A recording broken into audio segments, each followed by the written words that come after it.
0 seconds remained and the scoreboard at the Oakland Coliseum showed the Chiefs leading the Raiders by 6 points.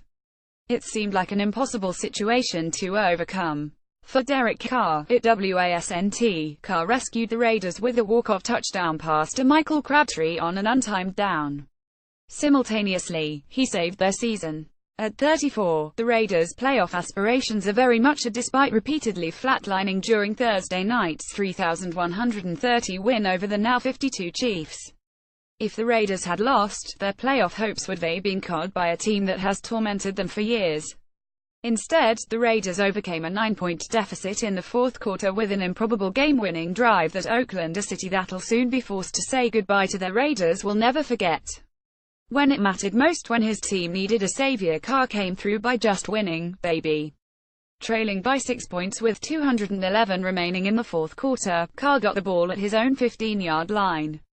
A 50-yard pass to Amari Cooper got the Raiders moving. A 13-yard completion to Jared Cook on 4th and 11 from the Chiefs' 42-yard line kept them A deep completion to Cook seemingly won them the game when Cook skidded into the end zone, until the officials determined after a review that Cook was touchdown at the 1-yard line. A completion to Crabtree with 3 seconds remaining seemingly won them the game, until an official flagged Crabtree for offensive pass interference. A drop in the end zone by Cook on what appeared to be the final play of the game seemingly lost them game, until the Chiefs were penalized for holding. An incompletion to Cordarrelle Patterson on an untimed down seemingly lost them the game again, until the Chiefs got called for another penalty. A 2-yard touchdown pass to Crabtree near the pylon actually tied the game. A successful extra point by Giorgio Tavecchio ended the game. That's how the Raiders pulled out the guttiest, strangest, and most important fourth-quarter comeback of the season. That's how the Raiders ended their 4-game losing skid and their 5-game losing streak against the Chiefs. That's why the Raiders are still in the playoff hunt, back to the beginning of the game, which was wacky and fun throughout the entirety of the night. The Chiefs began with a 53-yard field goal courtesy Harrison Butker. And then, the fun began. On the Raiders' first series, they dialed up a flea flicker that involved one of the most blatant uncalled offensive pass interferences. The end result: no flag and a 38-yard touchdown from Carr to Cooper. And so, we were off. The Chiefs didn't need to shove aside the Raiders' secondary to reach the end zone. After a couple of big kunk plays by MVP and Offensive Rookie of the Year candidate Kareem Hunt, Alex Smith hit his favorite target, Travis Kelce, for a go-ahead 10-yard touchdown. The Raiders struck back with a similar formula. Carr hit Cooper for another touchdown, this one for 45 yards. So, the first 4 possessions of the game resulted in 24 total points. Finally, the teams exchanged punts, but those 2 drives ended up being nothing more than a brief intermission from the main explosive event. The Chiefs followed up with a 3-play, 99-yard drive that gave them a 17-14 lead. That drive ended with a 64-yard touchdown bomb to Tyreek Hill. The explosion wasn't limited to scoring. Midway through the second quarter, a brief scuffle broke out after the Chiefs wrapped up Carr and hit him a split second late. It seemed like a ticky-tacky call. As Raiders left tackle Donald Penn and Chiefs cornerback Marcus Peters went at it, Lynch ran onto the field to help separate the two sides. He ended up putting his hands on an official and got tossed from the game. At halftime, the Chiefs led 20-14 with 2 missed field goals by the Raiders looming large. The Raiders, once again, struck back though. If you like me thought they'd unravel after the chaos of the fight in the second quarter, you like me were wrong. After a deep pass interference penalty called on Peters below, the Raiders punched it in on the ground, taking a 1-point lead. More craziness ensued. On the ensuing drive, Smith targeted Albert Wilson deep downfield. After a brief detour, the ball landed in Wilson's arms and he jogged into the end zone for a 63-yard touchdown. This should have been an interception, not a touchdown that handed the Chiefs a 6-point advantage.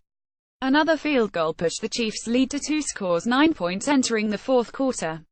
Suddenly, the Raiders' season was on life support. Desperation is one hell of a drug, though. The Raiders didn't quit. After settling for a chip-shot field goal to trim the lead to 6, they forced a punt. When their offense failed to move the ball, the defense held again, forcing another punt with 238 remaining. Carr had a chance to rescue the Raiders' season. So, he did. Carr is mobbed by his teammates after leading the Raiders to an incredible win. USATSI read on for 8 takeaways from the game 1. Derek Carr just win. Carr's stat line looks impressive.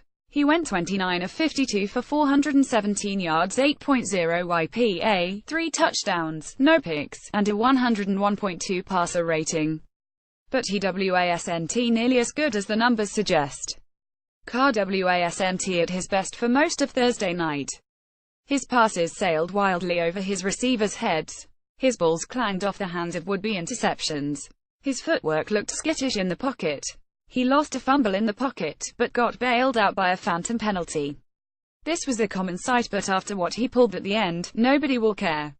And rightly so. Carr's still working his way back from a back injury and the Chiefs usually have his number. Sure, he got lucky at times, but he also did enough to win. This isn't the time to criticize him. He just led the most important comeback of the 2017 season in the entire NFL. If Carr's inconsistency continues, the Raiders won't qualify for the playoffs. But for now, they're A. And they have Carr's late-game heroics to thank for that, too. Alex Smith still rolling. It's been 7 games and Alex Smith is still interceptionless, has thrown as many touchdowns as he did all of last season as a legitimate MVP candidate on Thursday night. Smith's incredible season continued when he completed 25 of 36 passes for 342 yards, 9.5 YPA, 3 touchdowns, no picks, and a 127.3 passer rating. This would be Alex Smith's 3rd game this season. 300 pass YDS, 3 pass TD, 0 and he had one such game in his first 12 seasons, 136 starts. NFL Research at Null Research, October 20, 2017. Like Carr, Smith benefited from several dropped interceptions. He clearly wasn't at his best. But don't blame the result on Smith, who continues to play the best football of his career. 3. Credit Raiders defense for most of the game. The Raiders defense was gouged. They ended up allowing 425 yards and 30 points. But give them credit for forcing 2 straight punts in the 4th quarter when the Raiders trailed by 6. Carr actually had a chance to lead the game-winning drive earlier in the 4th quarter, but led the Raiders to a 3-and-out instead. To get one more chance, he needed the Raiders' defense to hold. They held. 4. Hunt joins Dickerson. Hunt didn't break off any home runs, but he was his normal incredible self. For a 7th straight game, he totaled at least 100 yards from scrimmage. In all, he went for 87 yards on the ground and 30 yards through the air, a sample of his work. Oh, and then there's this: Hunt might just be the favorite to win Offensive Rookie of the Year and MVP. 5. Amari Cooper busts his slump in the first 6 games of the season. Cooper caught 18 passes for 146 yards and 1 touchdown. He finally awakened on Thursday night, though, hauling in 11 passes for 210 yards and 2 touchdowns, which means he exceeded his season yardage total in 1 game.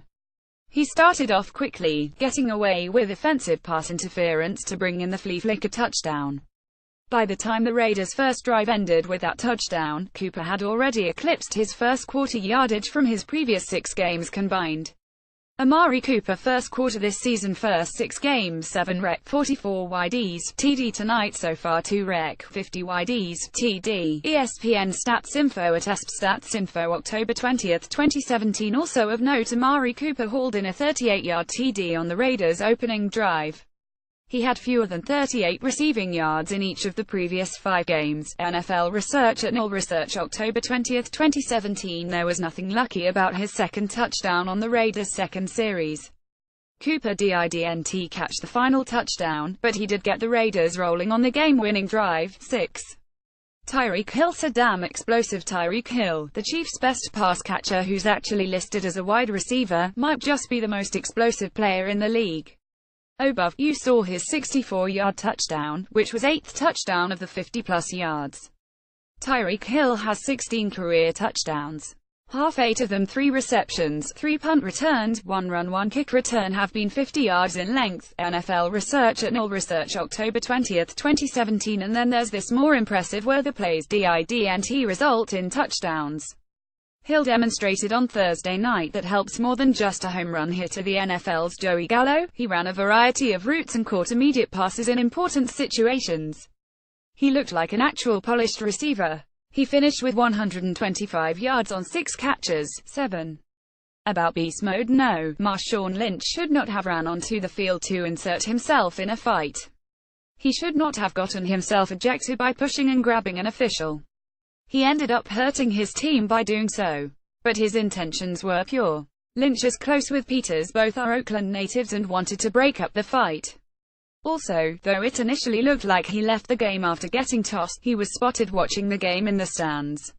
And he celebrated with his teammates in the locker room.